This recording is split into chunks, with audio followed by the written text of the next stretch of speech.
ট্রাকের ধাক্কায় আরাপপুর গোল চত্বরে ভেঙে ঘুরিয়ে গেছে। আপনারা দেখতে পাচ্ছেন আমরা এখন অবস্থান করছি ঝিনাইদহ আরাপপুর বাস স্ট্যান্ডে এবং কুষ্টিয়া থেকে ঝিনাইদহ শহরে ঢুকতে যে আরাপপুর গোল চত্বর, সেই গোল চত্বরে একটি মালবাহী একটা ট্রাক, মালবাহী বলতে বালি বোঝায় একটি ট্রাক, বড় একটি ট্রাক কিন্তু এই যে গোল চত্বর ভেঙে চুরে এই যে বড় যে বিজ্ঞাপনের যে খাম্বাটি বিলবোর্ডটি রয়েছে সেই বিলবোর্ডটি আসলে আপনারা দেখতে পাচ্ছেন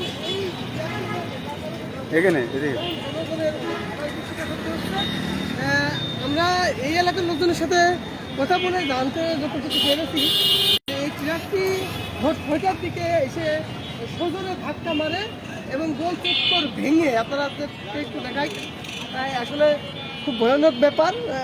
গোল চত্বরটি ভেঙে একদম ডাইরেক্ট এই এখানে এসে লেগেছে। আসলে আপনারা জানেন যে ক্ষতিগ্রস্ত যে ট্রাকগুলো থাকে বা সেই ট্রাকের আশেপাশে জল কিন্তু আপনারা দেখতে পাচ্ছেন যে টাকা ঠিক কীভাবে দেখিয়ে আছে এবং এই যে গাড়িটি রয়েছে এই গাড়ির যে ড্রাইভার হেল্পার বা কাউকে আমরা কোনো দেখতে পাচ্ছি না, তবে সাধারণ জনগণের কিন্তু অনেক ভোগান্তির শিকার হতে হচ্ছে। দর্শক, আমরা আসলে এই গাড়ির তার পাশে ঘুরিয়ে দেখার জন্য চেষ্টা করছি এবং কোথায় রয়েছে ট্রাকটি সেটাও কিন্তু আপনাদের দেখানোর চেষ্টা করছি। ট্রাকের নম্বরটি দেখতে পাচ্ছেন যে মাগুরা ট 110036।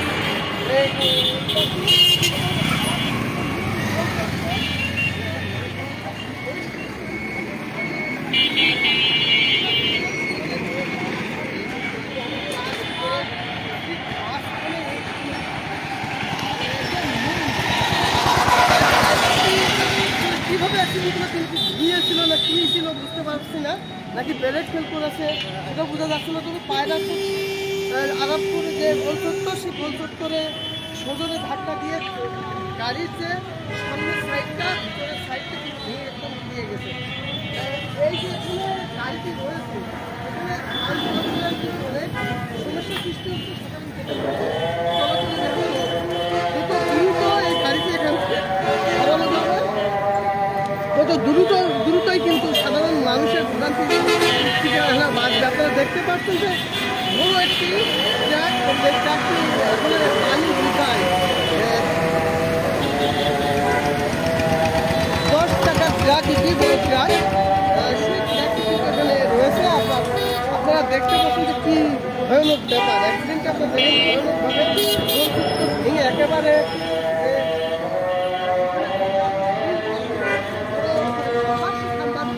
বেড়েছে। এখানে যদি কোনো মানুষ বা কোনো গাড়ি করতো তাহলে না কখন ভয়ানক দুর্ঘটনা ঘটত।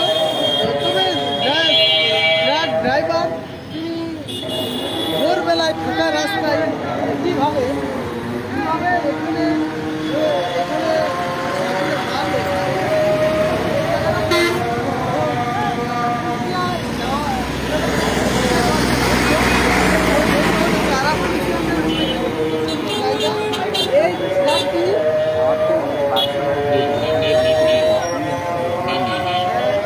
আসলে রয়েছে যত দ্রুত এই ট্রাকটা এখান থেকে সরানো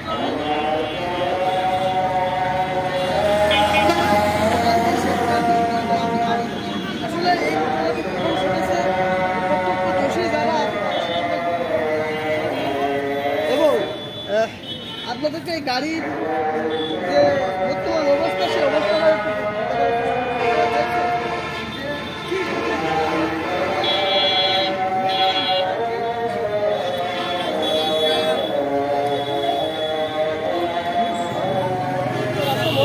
আরাপপুর স্ট্যান্ডে, তার ভিতরে কুষ্টিয়া যাইতে আরাপপুর থেকে ঝিনাইদহ থেকে কুষ্টিয়া যাইতে যে মেন সড়ক আপনারা দেখতে পাচ্ছেন, অনেক ব্যস্ত শহর।